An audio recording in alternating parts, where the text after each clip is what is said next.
Assalamualaikum warahmatullahi wabarakatuh. Oke anak-anak, ketemu lagi di sini dengan Bapak Yunus.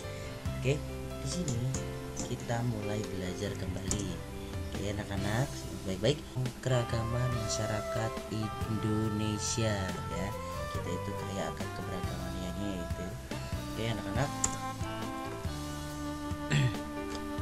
Di sini ada cerita sedikit atau penjelasan sedikit tentang Pak Semi dan Pak Encep, Pak Made, Pak Udin dan Pak Nur tinggal di Kampung Babakan. Nah, mereka ini berasal dari daerah yang berbeda-beda nak ya.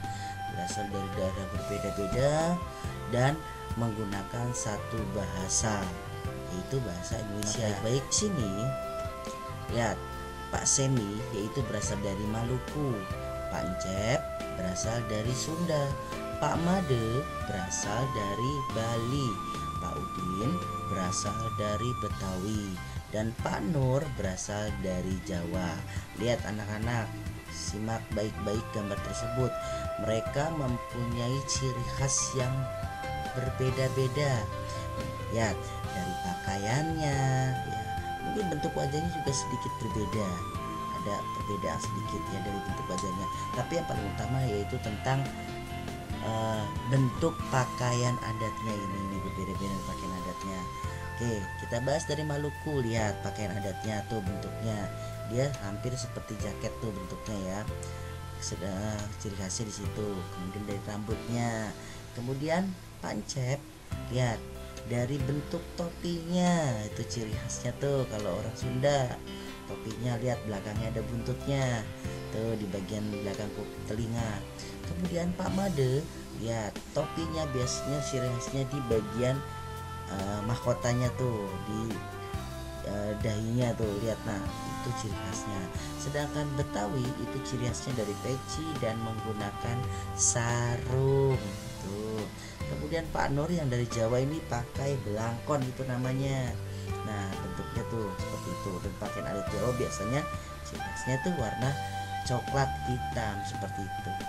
Soalnya itu membahas tentang dari Pak Semi, Pak Encep, Pak Made, Pak Udin dan Pak Nur. Kalau kalian simak pembelajaran sebelumnya, mungkin kalian akan paham, akan mengerti, atau kalian bisa kembali lagi lihat lagi. Nah di sini tugas kalian itu asalnya dari mana sih mereka, bahasanya bahasa apa sih ya. Kemudian makanannya tuh ciri khasnya makanan apa sih, alat musik apa sih. Di situ kamu mencari tahu, boleh dari orang tuamu, boleh juga dari internet kalau biar lebih jelasnya lagi. Ya anak-anak, dikerjakan di buku tugasmu. Ini masih sama, masih berhubungan ya dengan yang tadi. Siap menghadapi musim hujan.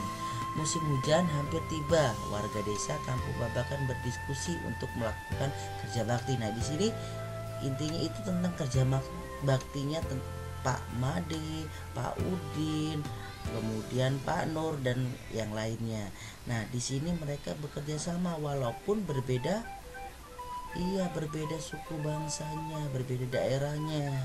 Ya anak-anak, mereka tetap bersatu, yaitu saling membantu dan menggunakan, ingat, satu bahasa, yaitu bahasa Indonesia. Oke, di sini ada soal. Nah, soalnya ini kamu bisa cari lagi, lihat lagi ke slide sebelumnya, yaitu yang pertama, apa yang dilakukan warga desa Kampung Babakan. Mereka tadi ngapain sih? Kamu cari tahu mengapa mereka melakukan kerja bakti. Nah tujuannya untuk apa mereka melakukan kerja bakti ya. Ini ada 5 soal, silakan kalian kerjakan di buku tugas kalian ya anak-anak. Nah, mengenal jenis permainan tradisional. Nah di sini ini sering nih kalian mainkan nih. Lihat yang pertama, bentengan. Kalian tahu bentengan? Iya, seperti itu contohnya, nanti kita jelaskan. Yang kedua tentang permainan gobak slodor, galasin yang biasa kalian sebut. Biasa mainkannya di lapangan sekolah ya anak-anak. Bentengan juga bisa dimainkan di sekolah. Bisa dimainkan di sekolah, mungkin dengan menggunakan tiang atau apapun yang bisa untuk berpegangan. Hanya di sini anak-anak, bentengan atau benteng-bentengan Kalau biasanya disebut rerebonan, adalah permainan yang dimainkan 2 orang kelompok. Jadi kalau 1 orang tidak bisa, ya, yakni kelompok penawan dan tertawan, ya. Masing-masing kelompok terdiri dari 4 sampai 8 orang dan memiliki suatu tempat sebagai markas. Markas atau benteng bisa berupa sebuah tiang, pohon, atau pilar, ya nak. Jadi bisa pakai tembok, pakai tiang, atau apapun itulah bisa digunakan. Nah, sedangkan untuk yang kedua, gobak slodor atau galasin. Nah, gobak slodor atau galasin ini permainannya biasanya memanfaatkan sebuah lapangan. Jadi kalau nggak ada lapangan nggak bisa. Berbeda dengan bentengan, bentengan nggak ada lapangan bisa dimainkan. Oke anak-anak, di sini untuk selanjutnya kamu mengerjakan soal, ya. Soal yang kamu kerjakan yaitu berhubungan dengan permainan tradisional tadi. Permainan tradisional apakah yang kamu pilih? Nah, tadi dari 2 tadi kamu pilih salah satu. Nah, yang kedua, bagaimana aturan permainan tradisional tersebut?